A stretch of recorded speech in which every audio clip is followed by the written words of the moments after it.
কী করে এঁচোড়টা করছি। এঁচোড়টাকে এই যে এঁচোড়টাকে সেদ্ধ করে একটু জল ফেলিয়ে দিয়েছি আলু থেকে দিয়ে এইবার রয়েছে পেঁয়াজ, আদা, রসুন, টমেটো, নুন, হলুদ সব রকম কষে নিলাম। হ্যাঁ, এবার কষছি, এবার কষে একটু তেল ছেড়ে এলে তারপরে আমি এঁচোড়টাকে দিয়ে দেবো। ও এইটা এঁচোড়টা এই যে এঁচোড়টা এই যে এঁচোড়টাকে দিয়ে দিলাম।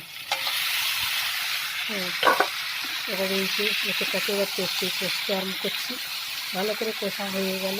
হ্যাঁ, কষা হয়ে গেলে এতে একটু নুন দিয়ে দেবো, হলুদ দিয়ে দেবো, একটু গুঁড়ো লঙ্কা দিয়ে দেবো, যে না গুঁড়ো লঙ্কা খাবে মানে কাঁচা লঙ্কাও দিতে পারো, যার যেটা পছন্দ। তারপরে একটু জিরে গুঁড়ো দিয়ে দিলাম, একটু ধনে গুঁড়ো দিয়ে দিলাম, সব রকম দিয়ে এখন কষছি। কষা হয়ে গেলে এবার একটু জল ঢেলে দেবো।